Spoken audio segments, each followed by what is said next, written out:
You might have heard your bros and broettes say that recovery days are muy importante and working out every day is bad. But some bros religiously believe in the value of training daily. So exactly how many times should you actually work out per week? Certainly, rest days are important. After all, strength and growth adaptations do not occur in the gym, rather during your sleep and recovery. But if you're only walking on a treadmill for 2 hours while watching telenovelas on your phone, rest probably won't matter much then.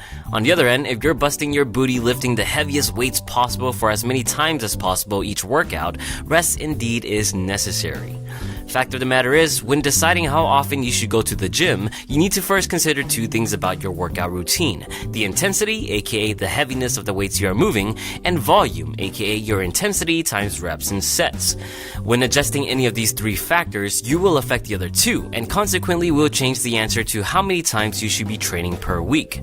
You have to ask, what are you doing in the gym in the first place?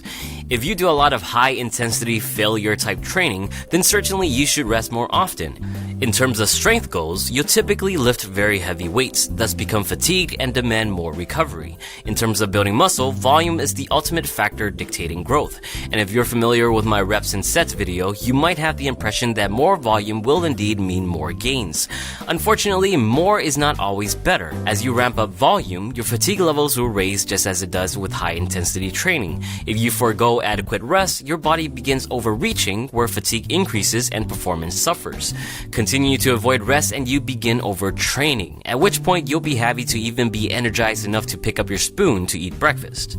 Some studies also show that a threshold of volume exists, meaning that at a certain point, adding more volume isn't going to do you any good anyway, not to mention soreness, which can easily cut down your performance. All this being said, typically you want 48 hours of rest in between training, as studies do show that muscle protein synthesis will run its course in this time frame. But that doesn't mean you have to skip the gym entirely during rest.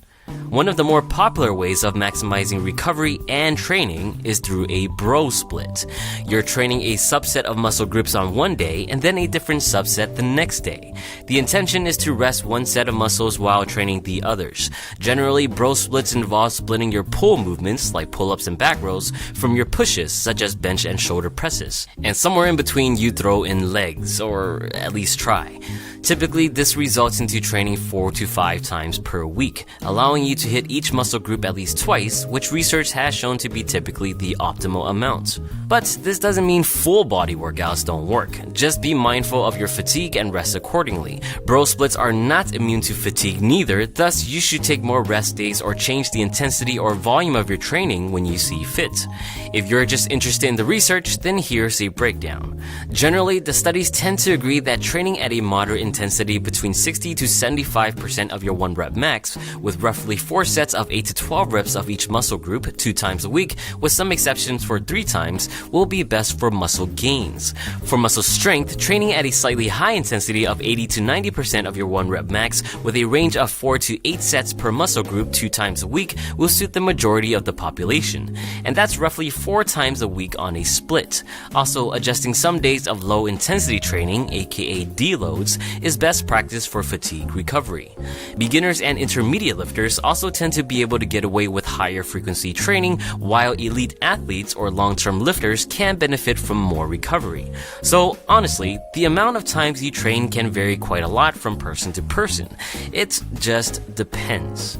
At the end of the day, it will depend on your lifestyle and your own experimentations. Test things out, listen to your body, and go with the frequency that gives you the best results. And share your thoughts on training frequencies in the comments below. Like, share, and sub-dibba-doo if you enjoyed the video. As always, thank you for watching.